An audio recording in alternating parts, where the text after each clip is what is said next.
Welcome back, everyone.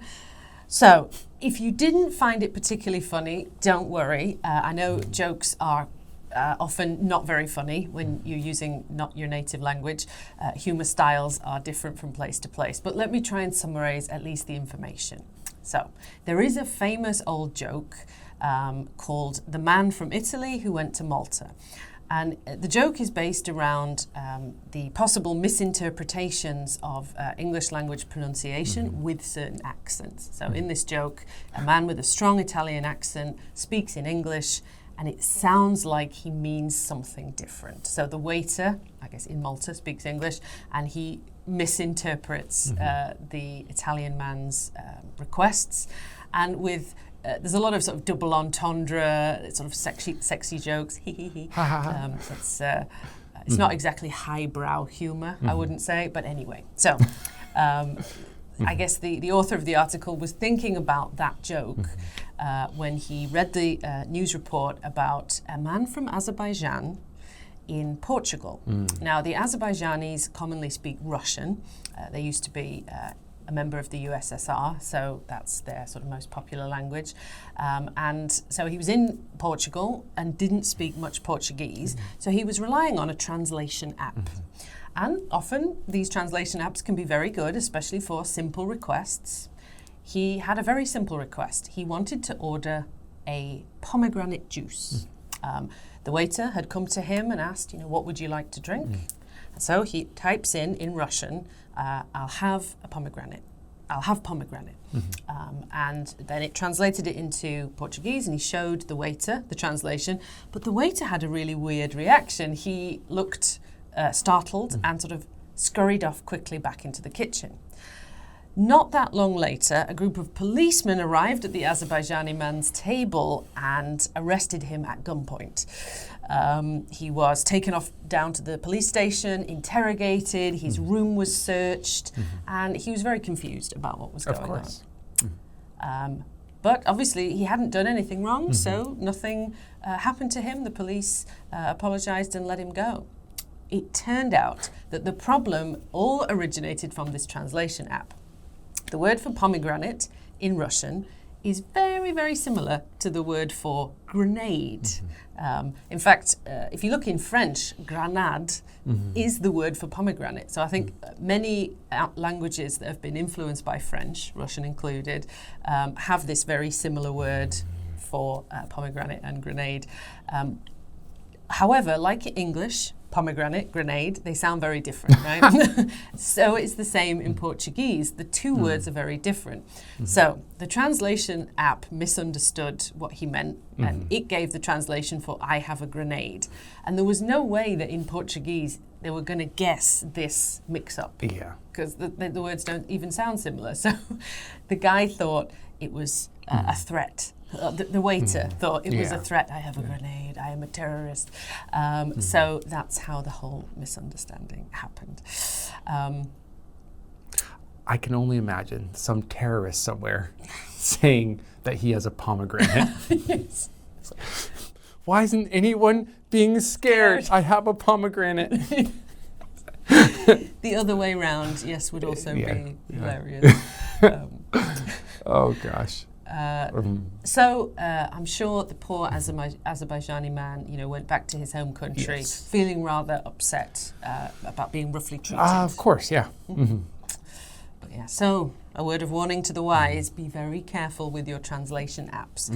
You never know when a misinterpretation or misunderstanding might be occurring. So let's get John's reaction to this. Do you often use a translation app when you travel? Yeah, I mean, even when I'm not traveling. Yes, absolutely.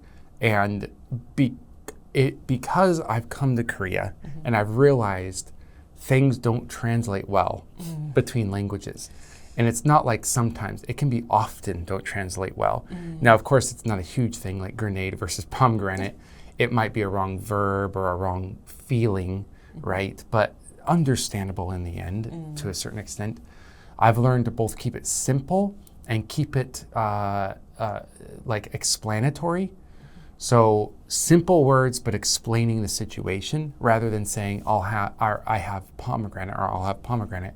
You would say something like, I would like the pomegranate fruit drink. So in case they read it and say, I'll have a grenade fruit drink, something's weird. They're not going to think, oh, you have a grenade? They'll be like, a grenade fruit drink, something was weird with the translation, and they'll ask again. So you have to be very, detailed with everything. Yes, yeah. I've tried it here. I used to try it with my former in-laws, and we never really managed to use it successfully. It was just even more confusing than me trying to speak in Korean. So I guess we're still waiting for the technology to get better. It's not going to happen soon. Yes. What other stories have you heard about miscommunications between people from different countries? Like, can you think of any funny stories? Or? Well, the more funny story I have, I can't say here. Oh. I'll tell you after. Okay. But the other one I had, it's just between me and the Korean friends, right? Like, you'll be sitting down and you're having a fun time with some Korean friends and whatever, and suddenly someone says like, oh, there's so much tension up in here. And you're like, there's tension in here? Like, I didn't realize there's like any bad feelings, or like, I didn't realize there's, someone here arguing. I didn't feel tension. Why are you guys feeling tension? But there's this nunchi thing. Maybe you're just not catching on. And then your mood gets a little bit darker. You're like, oh, who's fighting with whom? Then you realize tension up means a high mood or excited mood in Korean. And in English, it means people are fighting each other and they're just not speaking to each other. Like, tension. But they have to be with one another so you can feel this bad energy. Completely opposite meanings, and I definitely misunderstood that. Yes. But they call them false friends, don't they? When it's a word you recognize, but it has a different meaning in a different language. Yes, can get confusing sometimes, hilariously. Who knows how false these friends were either. The tense friends. I suppose I got that once with, I think the first time I heard eye shopping. Oh, yeah. I was like, I assumed that it was a way of saying they want glasses or LASIK or contact lenses or some kind of eye doctor. No, it's real literal eyes. Yeah. I bought a new pair of eyes today. So they can be quite fun. Yeah. Fun, but it can be confusing at first. Yes. Let's get in the frame of mind of learning English. Let's stop enjoying ourselves with these fun articles and get down to the serious business of the vocabulary section. Yes, we're here for a reason. We're not just haplessly wandering around this article. So take a look at those words, see what will be useful for you in your life. Will you really use the phrase at gunpoint very often? In America. It depends where you're going on vacation. Well, good luck with that, and please come back and join us in the next article. Bye.